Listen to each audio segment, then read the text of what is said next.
Welcome back to the Leverage Podcast, where our goal is simple: to learn from the best and discover how we can all live a better life, build a more fruitful business, and be more productive. Join us each week as we interview fellow entrepreneurs, thought leaders, and leading experts to discuss everything from marketing secrets to new technology and life as an entrepreneur. Welcome back, everyone. Today's episode is an important one. Marketing icon Jay Abraham joins us alongside Linda Kreitzman, who is the Assistant Dean of Berkeley's Business School and the Director of Masters for the Berkeley Financial Engineering Program. Join Jay, Linda, and Nick as they discuss the potential economic challenges ahead from the effects of COVID-19, and particularly how these challenges relate to business owners. They'll dive into how traditional companies can transition to remote workforces, the difference between optimizing and innovation, what you can do to play your part in improving the economy, and how we all can learn from this challenging event to become more educated. We understand these times are uncertain and challenging. As business owners, it's time to support and guide each other. Here at Leverage, we want to take this time to give back to the community and help business owners navigate through this new reality by teaching what we've learned around building and efficiently operating a fully remote company. From experience, we know that if you don't have a solid operational foundation, it will be impossible to get through this situation unscathed. That's why we've opened a complimentary Facebook group at remote.getleverage.com, where CEO and founder Nick Sonnenberg will be holding daily webinars offering his advice on how to transition your team to a remote environment. Teaching fundamentals that, if mastered, will allow you to be set up not only to navigate through this new reality, but come out on the other side stronger than ever. Just know you're not alone. There are thousands of business owners going through the same things you're going through right now. So head to remote.getleverage.com and join our community, and we'll get through this together. Enjoy the episode.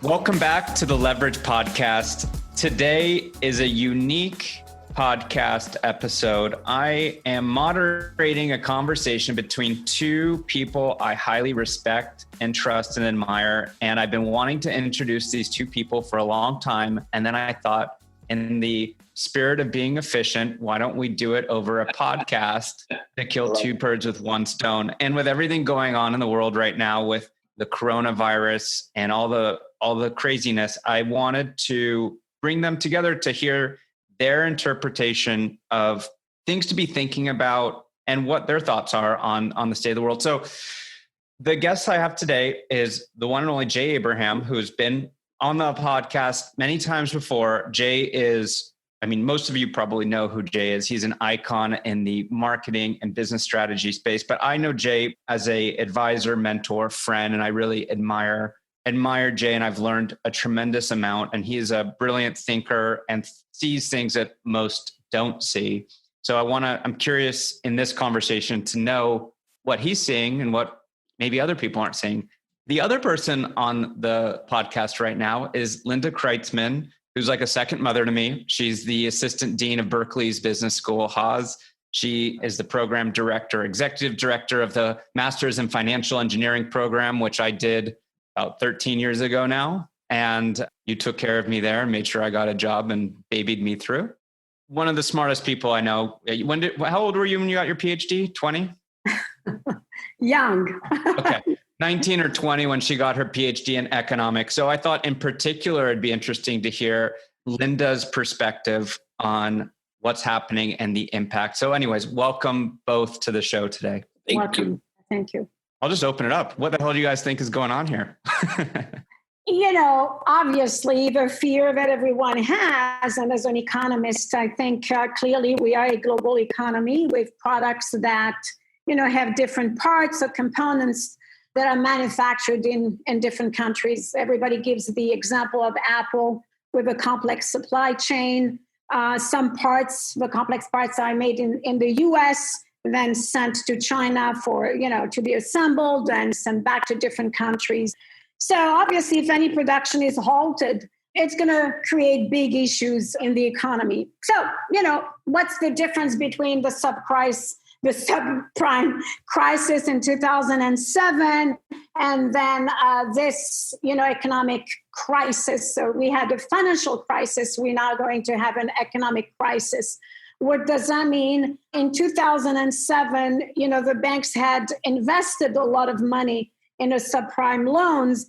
And so there's not enough money, in banks. But now the banking system is much stronger, right? Why? We have also Basel III and we have Dodd-Frank that you need to have, these regulations said that banks must hold regulatory capital in the form of pure equity.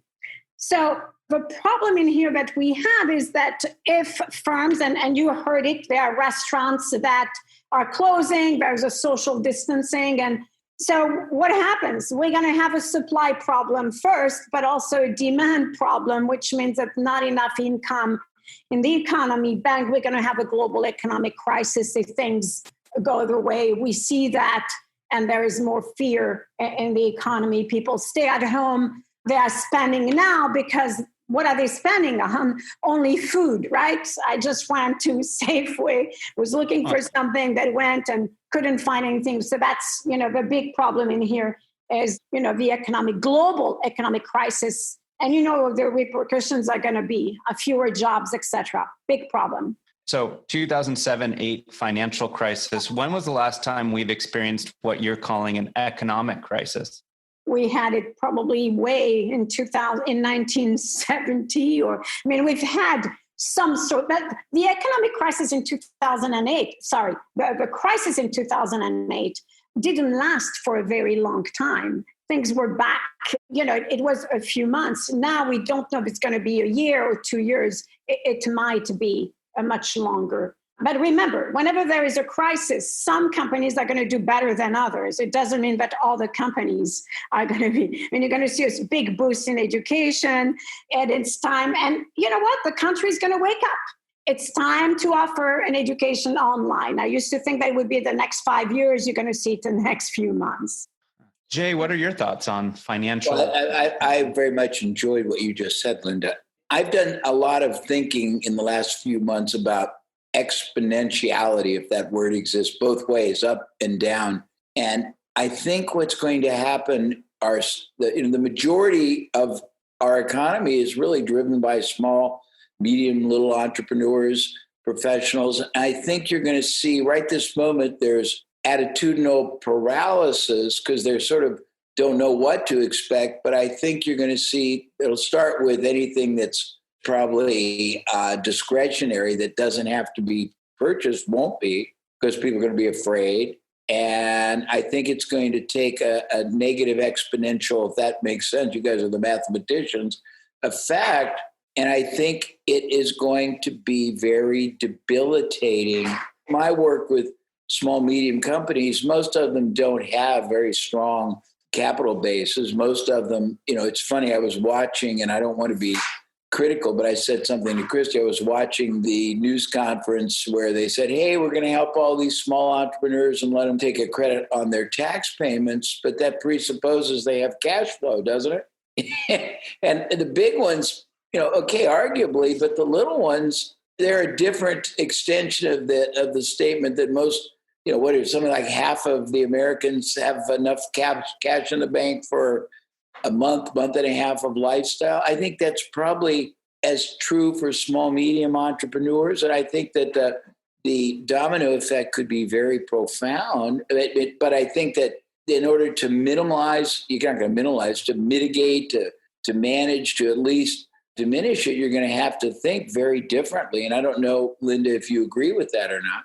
Well, obviously, if your business is not working and you're not selling a product that people want or, can afford, you're going to have to think differently. But the reality is, how fast can you think differently when you've been in a business and you produce something, the same thing, for the last 10 years? Yeah, no, it's going to be very difficult. I think that there's going to have to be, I'll use two words, either collaboration or consolidation, where little businesses in the same field perhaps collaborate in form of either the stronger takes the assets, the buyers, the key revenue generating resources and consolidates it where everybody benefits. I think it could be very, very interesting, but it requires a whole nonlinear way of thinking. I think I'm going to use the word optimize, but I don't mean optimize necessarily in prospering. I'm talking about surviving and keeping going while you're trying to figure it out.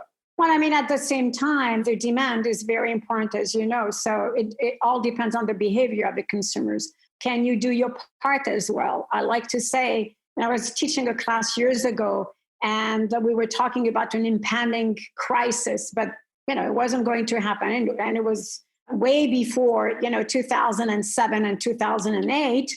Remember my students saying, I'm not going to buy anything for my kids at Christmas. I was teaching a macroeconomics class because I think everybody is saying that we need to be cautious. And I said, well, think about it. If all of you think that way, indeed, it is going to happen much faster. And then it was cute. I received letters from kids thanking me for teaching that their parents had to buy them some gifts. It's a small thing, but I do feel that, look, it's just a question of opportunity cost. What is the cost of doing something else? Can you do it? We don't know, but certainly everything points to, as I said, a big economic crisis. It's interesting, and this is going to sound more materialistic, but one of the big Mercedes wagons, and she was contemplating getting a new one, and they were gouging. There's a new one out, and they were charging $50,000 over sticker, Linda. And then I got a call about a week and a half ago that day only, quotes, they would sell it for 10 over. And I'm of the opinion they probably would sell it for 10 under if you really wanted it right now. But I think those kind of things are going to be they have to be very prominent, because I think people, if their income is not diminished, they're going to fear for it, I believe. And I think it's going to make a lot of discretionary purchases, obviously, would be the first ones that people refrain from doing. But I think that's going to have such an effect, because a ton of people, I mean, if you look at it, again, I'm not an economist like you guys. It's conjecture perhaps, but I think if you look at the majority of product services being sold by entrepreneurs, they're not essentials. They're going to be discretionary. They're going to be optional. They're going to be deferrable. And I think that will happen, at least short term. People might settle back in depending on how it levels out. But I really think that's going to be quite profound. Yes, but again, those who can buy those optional things are people who have money, right? Even if the market doesn't, if there is an economic crisis, I am in education. I don't anticipate that I'm going to lose my job. I'm going to be more needed than ever. In fact, because I have 19 years experience, much easier for me to weather that crisis. But at the end of the day, those who have this possibility of spending, and I hope, Nick, that millions will listen to us, is if you don't think that your income is going to suffer, go ahead and spend. Now, is this going to offset, the crisis? Maybe not, but let's do our parts and support, I think that's wise. Even small. Well, business. and also, truthfully, there'll be great values for the people that are willing and capable of availing themselves of them. Right. The only thing is, what you're going to do if you graduate this year? Are you going to be able to have your job? So the repercussions are not going to be just, income, but also, of course, jobs, right? So people are going to lose jobs. What happened in 2007 and 2008 when you were placing students? What was that experience like during the crisis? It is really an excellent question. But remember, in 2008, again, this was a financial crisis, right? So what I did, I knew that that Wall Street was laying off people who were making $1 million and more, 700. So what did I do? I actually flew to all these companies and said, look, here's my guy. He or she's worth just worth 120. At the time, it was between 125 to 150,000 coming out of the program. And I said, this is cheap, right? But the firms also are not going to wait till the end to hire. They know that the market can pick up. You cannot afford to see the market pick up, have all the firms rushing to hire the best talent, and then sit back and relax and think you're going to hire, in a year or two. So I'm going to hold the same message for these firms, where I'm going to say, look, I need your help, and we have talent, but it's possible that we're going to, sell fewer of our students. I would love to get your perspective, Jay, but what do companies need to be questioning and thinking in terms of business model, delivery, and changes that they need to quickly be making in order to get through this? So, for example, we were briefly talking before we started the podcast, and I had a call this morning with my team, and we're going to be creating a free program to help companies quickly, like the top 5 things you need to know to get your company set up operationally to work remotely, because assuming we're all going to be quarantined, you're not going to be able to work in person. So it's going to be a really important skill set and operationally really important for your company to be able to be set up to work efficiently remotely. A lot of people can work remotely like off of a phone call, but there's a difference between being able to work remotely and being able to be efficiently working remotely. So I'm curious, what are your thoughts? Like some ideas, like a restaurant that's not going to be able to have customers in, maybe they still are able to do delivery or pre-sell dinners, right? So what things like that could people be thinking about? So, breaking their current business model, what could they do to get through this? What you just said is very critical, because I don't think most entrepreneurs are skilled at managing and optimizing people that aren't working right in there. I mean, more so today, obviously, but not mastery of it. Number 2, I think first thing is you better solidify and fortify your relationship with your active clients, buyers, patients, whatever, so that you're in, so particularly if you're an elective type medicine, so that you are certain that you're not going to have everything fall to hell in a handbag. And then I think you've got to figure out how you can render your product or service in multiple ways. If they're not going to come to you, how can you either literally or figuratively go to them? And I think also, how can you show certainty about either your product, your company, the benefit the product or service renders?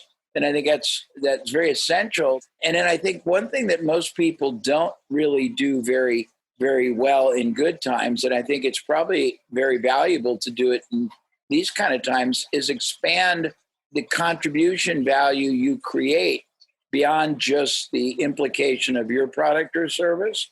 Meaning people are looking for, they don't even know right now, and there'll be more as things shake out and you see where it ends up. But if you can provide well-reasoned either knowledge, information, things that are expanded beyond just whatever your product or service does, I think it'll make your value to your market stronger. And it's just a few things. I don't know if those are what you wanted to hear, Nick. I think it's a good piece of advice. I mean, it's impossible to think through every aspect of how to handle this, but if you were to reach out and just talk to your top clients and ask, what could you do to serve them?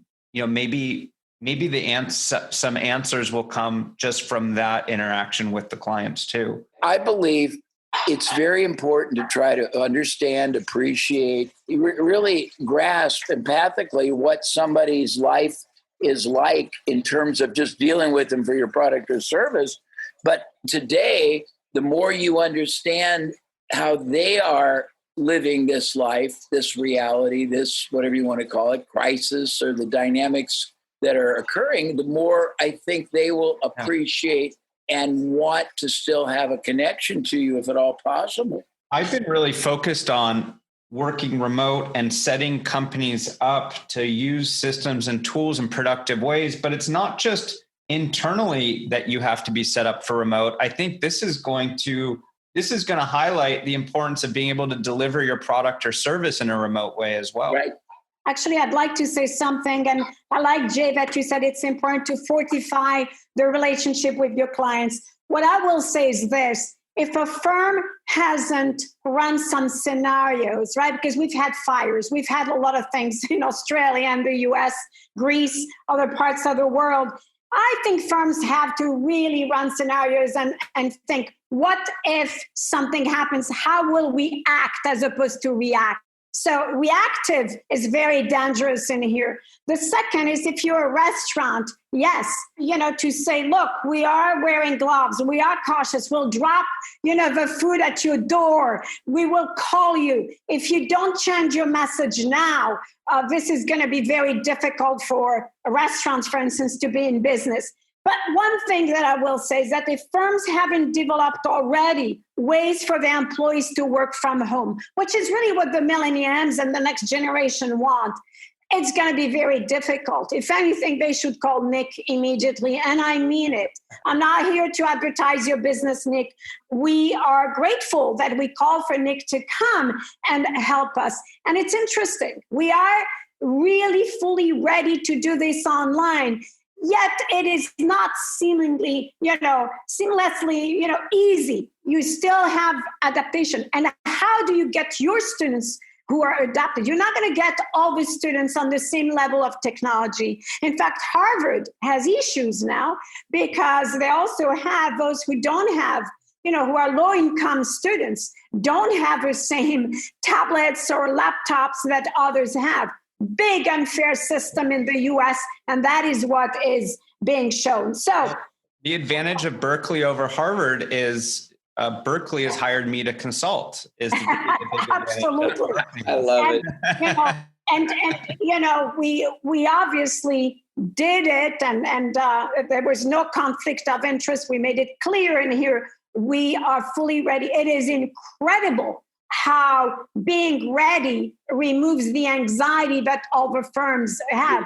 I am not anxious. I tell that to the students. I am actually supposed to teach a course. I don't have it online because I love to talk to the students. It's just a 15-hour course on how to position them for full-time placement. And first of all, internships and full-time placement, prepare them for interviews. I'm fully ready to do that. But, big issue in education. There are teachers who are unable to the end. Let me give an example. UC Santa Barbara, I was counseling yesterday a young woman at UC Santa Barbara who said, hey, my final was worth 50% in accounting. And the teacher said, well, we're going to give you the grade that you have so far. So 50% was a B plus or a B for her. Well, clearly, I think it is very unfair to do that. Why isn't UC Santa Barbara able, that professor, to give a Zoom exam for 600 students when UC San Diego, where my son is actually studying now data science, they are going to give him his and his buddies, the data science exam. Companies and schools have to get their act together now. We're talking about tomorrow or tonight for Monday. And Nick, I love what Linda said because I'll give you a little exacerbating facet of it, though. I think people have to be able to run projections, simulations, scenarios, best, worst, best, worst, best on both supply, demand dynamics. But unfortunately, and this has been a denominator of my career, most of them don't have a broad enough swath of understanding of alternative perspectives, strategies.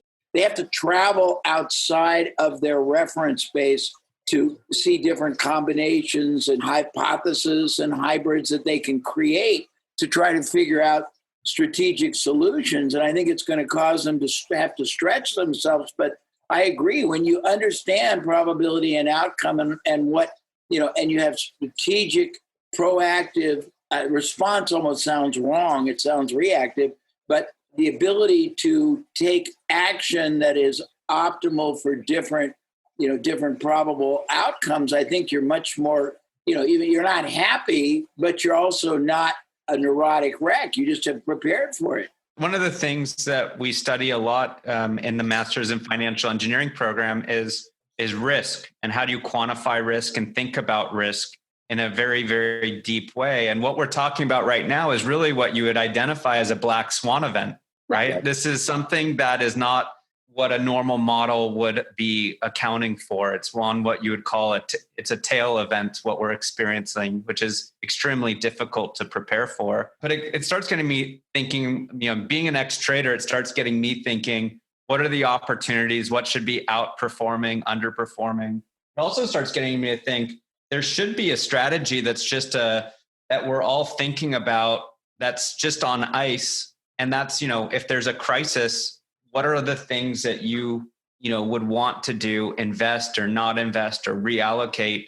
And hopefully you never have to execute it. But if it happens once every 10 years, you've already thought through exactly, how you're going to be handling it.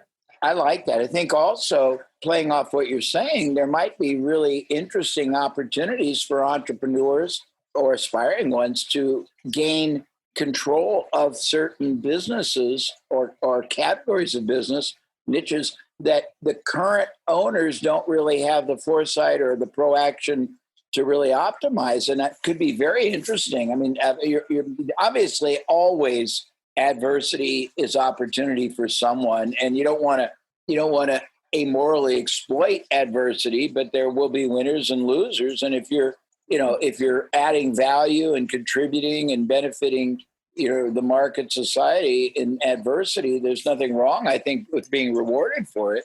But let me say also something. The reality is that we need to look also at our behavior. I mean, we have had catastrophes for a long time. Global warming is one of them, right? And we are ignoring it. We're looking at, maybe it's going to happen, in 10 years, but it is here. So my hope is that this economic crisis is definitely going to make people think a little bit better and be less selfish and think all together.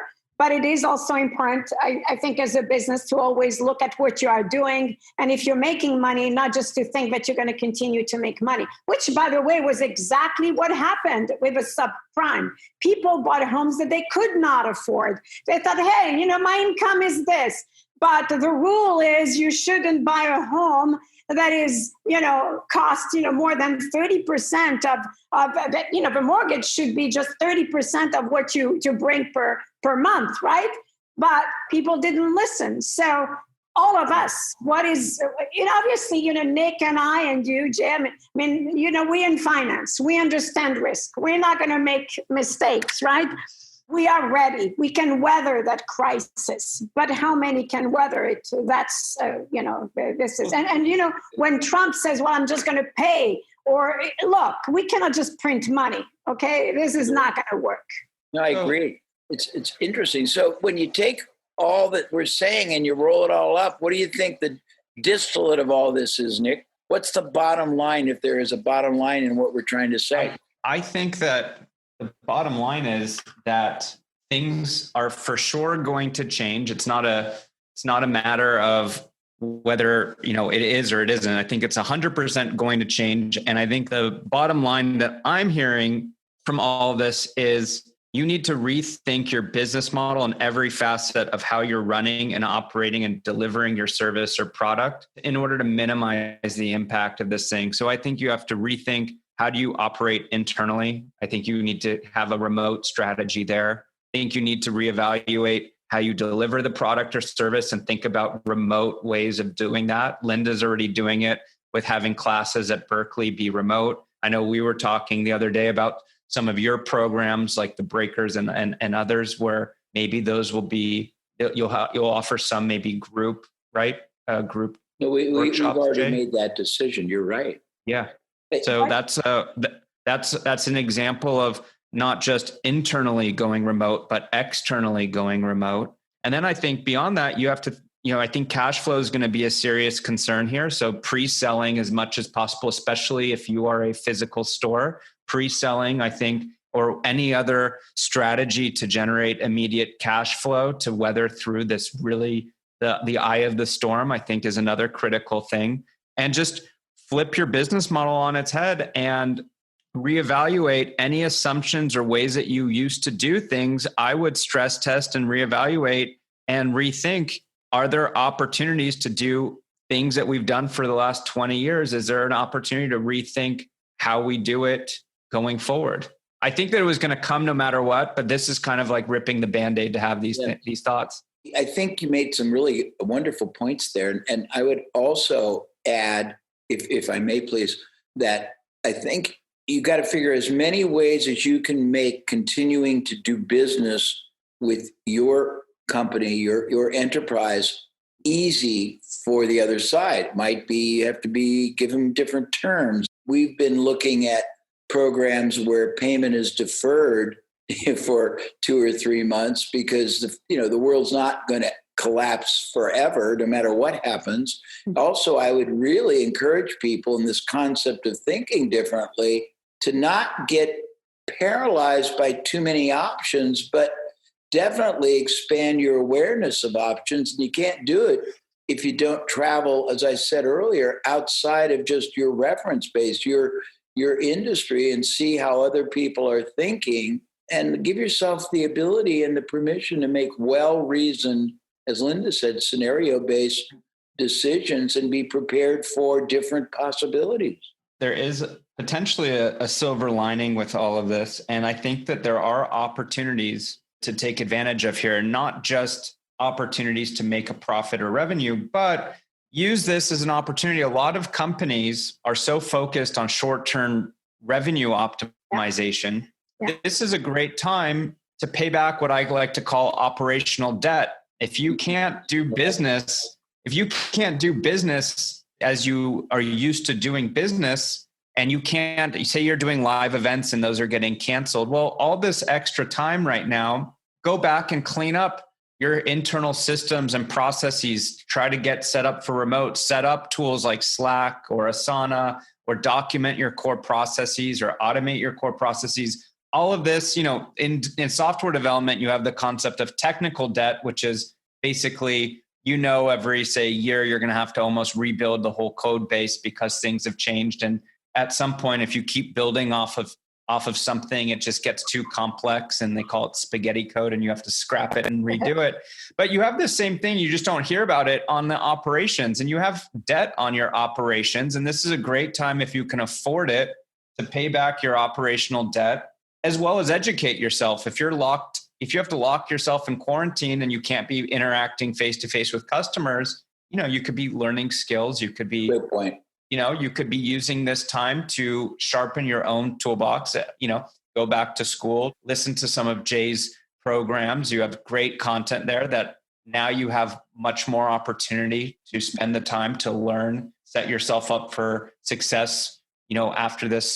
After this kind of phases, you have time to learn about some of the stuff I talk about with how do you run a business really efficiently. There's a whole bunch of things that we never have time to educate ourselves with. So I think if you can afford it, now, obviously, if you're month to month, you're going to have to be figuring out the cash flow. But if you can afford to weather a few months of storm here, there's a lot of things that we never have time to do that this is a great opportunity to maximize on, I think. Very great point. I think you too.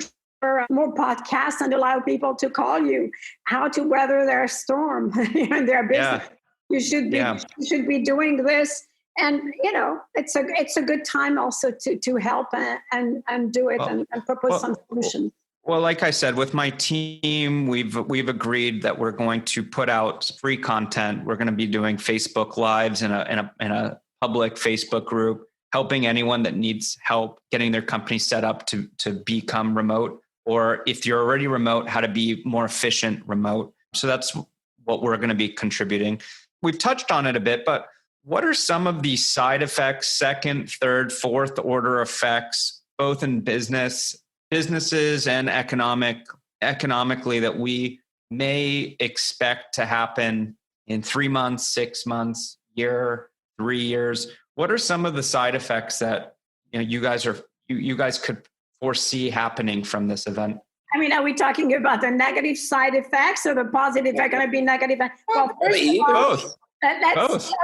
First of all, obviously, I focus a lot on the company. So I know that there's going to be a vicious circle in here. The next companies that are going to go down, we know that the airline companies, the oil companies, big problem, right? So at the same time, it is going to teach us how not to rely too much on oil or other things. So, any bankruptcy or anything that is negative gives the opportunity to somebody else to rise. Maybe not the company that goes bankrupt unless they thought about their scenarios, are ready to move on. But obviously, we're going to have new models. And we rely too much on the old models, right? Are we going to look at what happened in 2007 and say, it was the subprime in 2007, then market crash in 2008. with Lehman Brothers, etc. But are we looking at, are we going to turn around and say back in the past and look at what happened? Totally different ball game in here. We're going to need to adapt.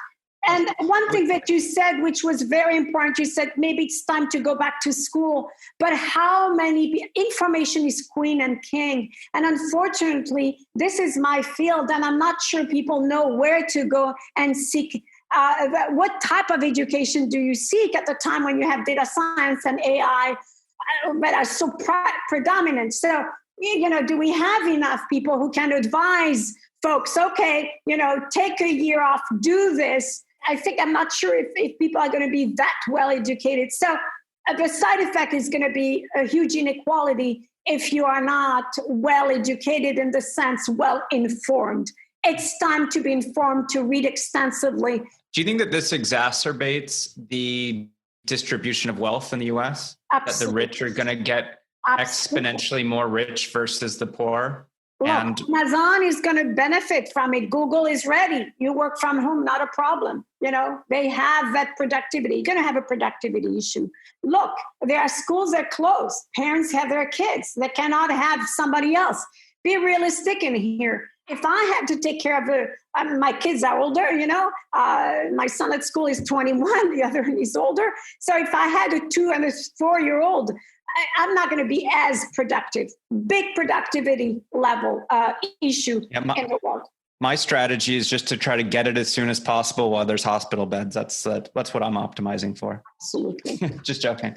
But what about the effects, say, other side effects like taxes? I mean, this is going to be crazy expensive for the government. That could have side effects on taxes in the future, which then has other side effects and other side effects, right? Trump is going to try to give some income to distribute. But what is it going to be if you save $1,000 per year or something? Is this going to start, is it going to spur consumption? I mean, come on, we're going to need to. So, Jay, I would love to hear, you're so brilliant at thinking about these second, third, and fourth order types of effects. What do you predict is going to be side effects? You're imputing a lot more intelligence, perhaps, than I deserve. I mean, I'll tell you what I think. I think you talk about Google, and I think they are prepared, but I think a lot of the advertising that is done, if you look at half of the of the stuff out there, I think it's going to reduce, and it's going to have a very interesting negative crescendo sort of an effect. But I think that there's a positive negative, and the positive is if people can, which is a big if business owners, entrepreneurs, and that's who I'm more focused on than employees, if they can learn to think differently about what they do, how they do it, who they do it for, why they do it, the people they're doing it for, their realities, and not just external, but their team members, I think it's going to produce a very stronger, my mother, I'm born Jewish, she always said, if it doesn't kill you, it's going to make you stronger. and I believe that, but I think if you react and you go into, let's call it, I'll use a phraseology that's going to sound funny, but response promiscuity, you're going to end up losing control of everything you've got. I think you have to have, a very, very well-reasoned ability to really understand what happens as it happens. And years ago, this decision-making scientist that I have some business relations with always says that the more scenarios you have prepared for, and Linda said it, the less reactive you'll ever be. You'll always you can't control what's going to happen, but you can control your response to what happens. And I think that's critical. But again, I've been blessed by traveling figuratively into 1,000 different domains, industries in my life. And that gives you a context of understanding of optionality, possibilities, probabilities, outcomes. I think people need to really expand their ability to think critically, consequentially, And I don't think that's necessarily, again, you, Linda, in the work you do, I think you create that. Nick, obviously, you're disciplined to do that. I don't think the majority of entrepreneurs, particularly the ones that aren't running, $500 million businesses, but 10 million, 20 million, 1 million, they don't really they have not allowed themselves or needed to be that critical, consequential, and let's call them not just linear, but nonlinear thinkers. And I think today it's going to be the survival fuel. It's going to be the future growth fuel, and it's going to be what will give them the certainty they need in an uncertain and unpredictable environment.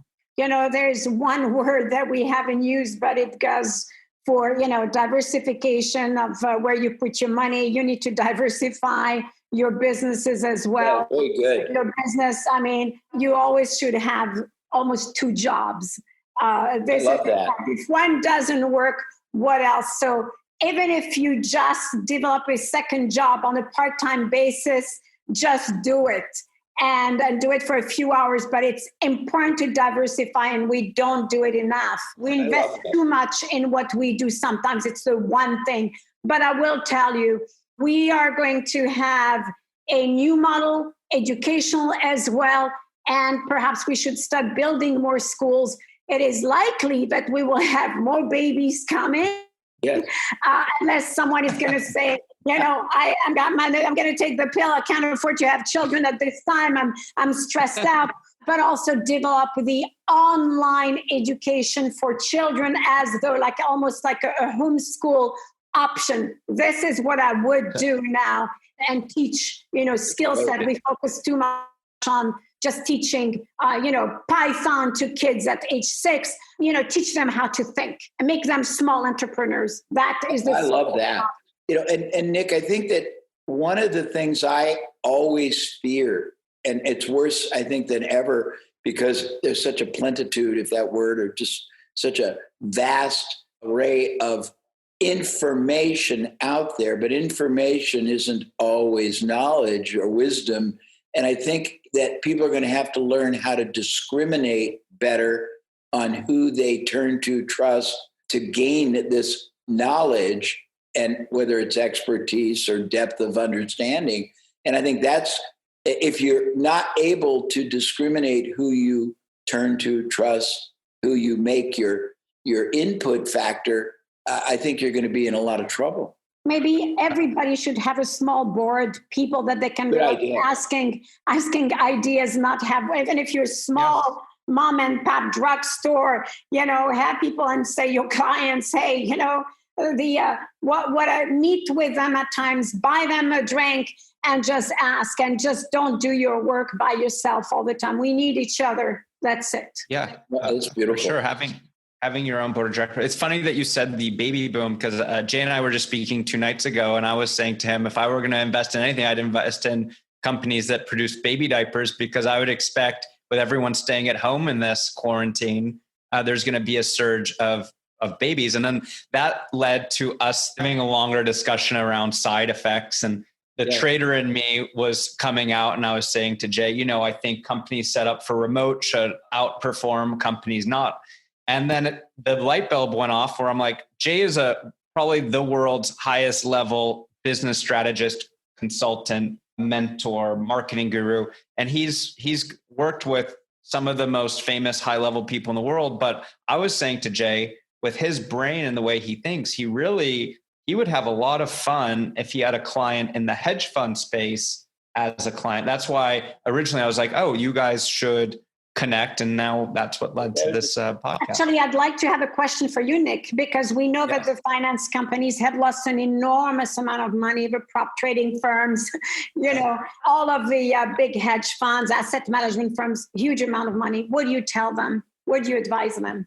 I guess it's on a case-by-case basis. It's hard to give just blanket advice there. I think that the advice I give them is the same advice that I mentioned earlier, which is reassess every aspect of your company right now. If you're a trader, reassess how your strategies work, what assumptions the strategies are making, how you think about risk, what opportunities could be generated in your specific industry as a byproduct of this that you could be taking advantage of? Yeah. One thing I wanted to point out before when you were talking about risk and threats is one thing that we do at Leverage every quarter, and I think it's fairly uncommon to do this, especially in a company like ours, like that fairly young, 5 years old, almost 5 years old, is I think most people focus on opportunities and they're not thinking enough about threats. And of course, a black swan event like this is hard to foresee, but even less extreme events, I think people are susceptible to. And I hope that this opens people's eyes that it's not just, and this is part of when I teach business efficiency, I say 50% of it is saving you time. The other 50% is how do I de-risk your company to help you avoid going backwards? Because it's not rocket science for companies to grow at a certain speed, but that's that one event where your head of finance leaves and you didn't know how to do payroll that sets you back 6 months. So if you can hedge yourself to a certain degree in as many aspects of your company, that's another strategy to grow, but it's just not as sexy or interesting as a marketing strategy that will immediately generate revenue because it's a little bit more invisible. But what I was getting back to what I was saying, when we do our quarterly planning, we don't just assess our opportunities for the next quarter, we also assess the threats. And what I believe is depending on the maturity and your cash flow and where you're at with your company, I think that you always need to be allocating a certain amount of resources and time to both. But I think the ratio is the only thing that changes strategically depending on the maturity of the company. So us being early on, there's already such hurdles to get through to get past that startup phase into the business phase that you take a bit more risk. And I swallow the pill that there are threats, but we're purposely not going to acknowledge some threats because it's more important to maximize opportunity early on. If we were 20 years old generating hundreds of millions of dollars of profit, I would be reallocating a different amount of resources to opportunities versus threats. But we always, to a minimum degree still, we are every quarter doing certain activities that don't directly generate revenue or profit, but minimize risk no matter what. And we've done that from the beginning of the company, even when we were very early stage. And now the percentage is higher than it was a couple years ago, but it's still lower than it will be in the next few years. It's very interesting. Years and years ago, I helped a company that was totally focused on mitigating the downside in every facet of a business. And it was really interesting. They had a very difficult time because, people are not, human nature, whether it's individual or whether it's a business owner, CEO, most of them are not. They're not preventative oriented. They're curative oriented. I mean, older ones, I'm a baby boomer today. Now that we want more longevity, vitality, virility. So we're more probably than ever, but I don't think human nature, if they tell you today you have cancer, you can do everything. If they tell you to stop, look at diabetes. And I think it's that the people that have the ability to transcend their own human nature, I think, are going to be victorious, and the others will probably be victims. I think it's in human nature to have short feedback loops. And I think that when you invest in something where the return is not immediate, either whether it's revenue generating or risk reducing, if you don't see immediately either time saved or revenue generated, it's much harder for people to accept that that's the right activity to do. So I think people, just human nature, have a tendency to do things with the shorter feedback loop. But I think people have also the tendency of ignoring the threats. Everybody seems to be startled by what is happening, perplexed. I'm not. When I read that X number of people had the coronavirus in Wuhan, and that and look, the Chinese are very disciplined. They're going to stay home. But the reality is that it was going to hit this country and other countries. We downplayed that. Why do we downplay things? I knew it would come to that for several reasons. First of all, it's very rare to have a market that works for 11 years like that. So I find it strange that companies were not ready And I hope that they are. Just like banks now are required to have 12% regulatory capital versus the 6% before the crisis, all the companies should have also money aside and again, diversify. So if it's human nature, we've seen all of these catastrophes happen. Why are we surprised? Yeah. We should not. Yeah. I would love to ask both of you. I'll start with Jay. How are you handling, what's strategy and tact? I love how you make a distinction in your content between strategy versus tactics. And I'm just curious right now, both internally for your company and externally, what are you doing on a strategic and tactical level right now? It's in strategic flux because I have a duality as I'm trying to rejigger our own proactive response. I've been really drawn to helping loads and loads of clients and people. So I'm a little slower responder myself because I'm sort of like the doctor who has to minister to the patient and isn't really able to necessarily short-term do it for himself or herself. But we are in the process. First thing is we want to, my attitude is the world isn't going to fall out of its orbit. There will be a tomorrow. It may be months away before it settles down and it turns around, but we want to be there for everybody in the interim. I think that the determinant of a human being's tensile strength and value is how they support one another in a down market, not an up one. And when things aren't, easy, we want to be there for as many people as we can, irrespective of the economic benefit to us right now. That's first thing. Secondly, we're going to shift a lot.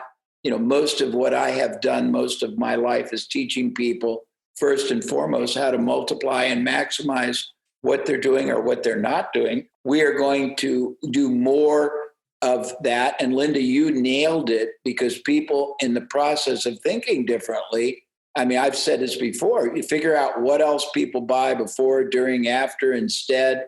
Look at ways you can use your resources, intellectual capital, relational capital, financial capital, and consider strongly other expansive or replacement or additive types of product, service, businesses.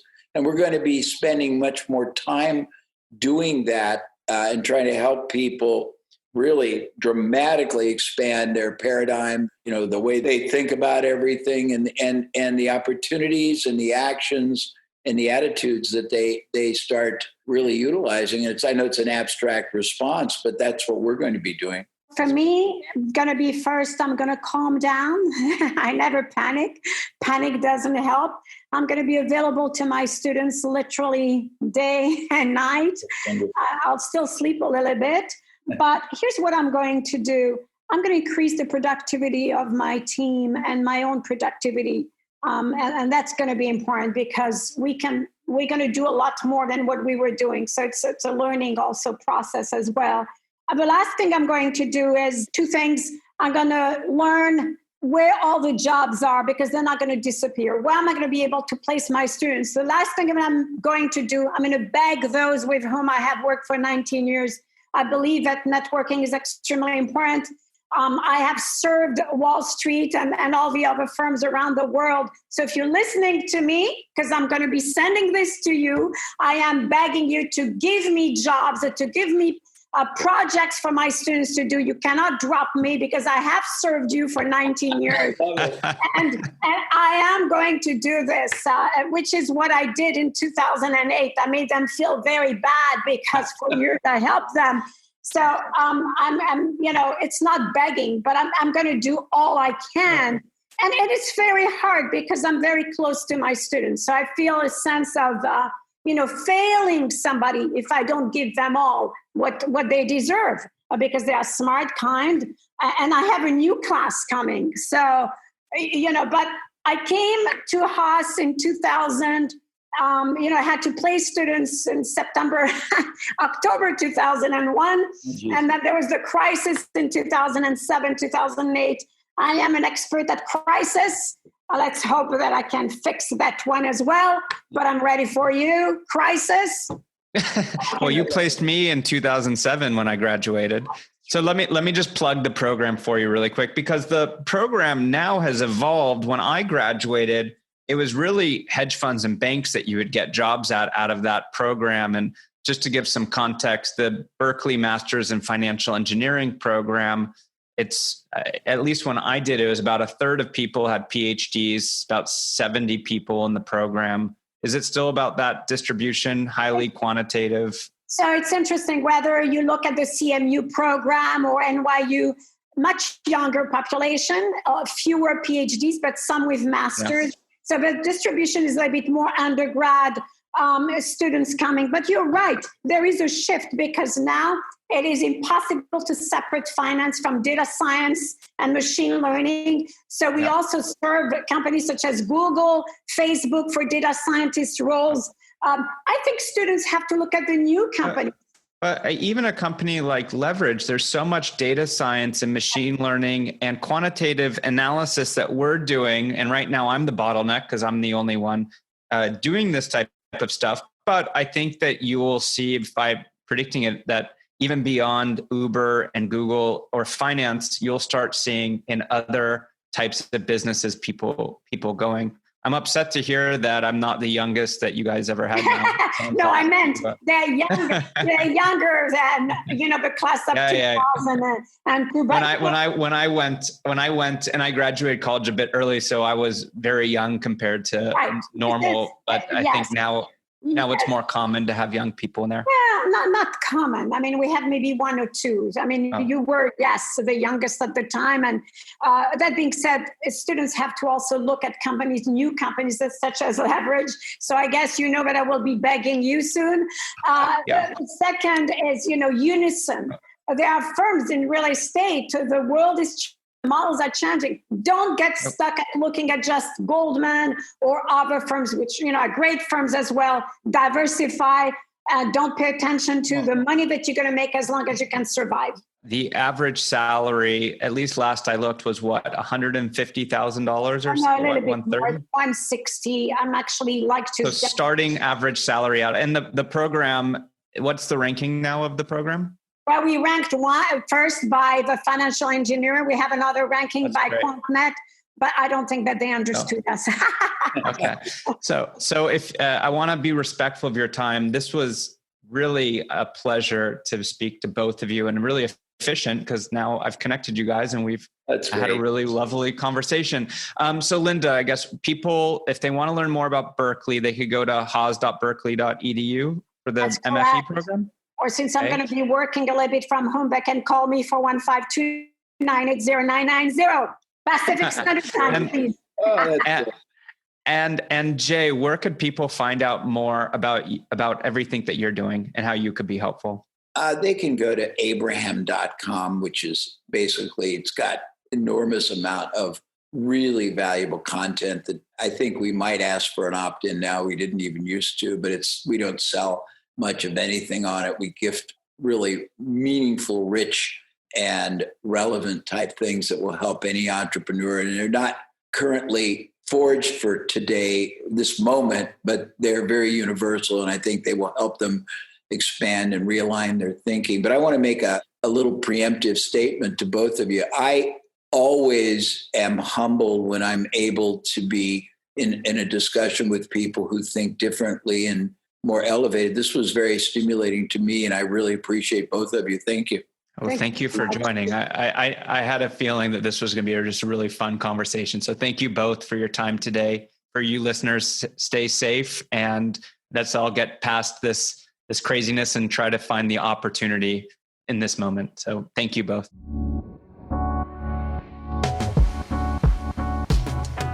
We hope you enjoyed this episode of the Leverage Podcast from getleverage.com. Please let us know what you think. Rate and subscribe on iTunes. Leverage is an on-demand outsourcing platform that helps small business owners and entrepreneurs scale their business. We have experts that can help set up marketing and sales funnels, your email marketing, podcasts, social media creation, paid media, and much more. Grow your business overnight with a team of experts you can trust to deliver. Accomplish more. Visit getleverage.com.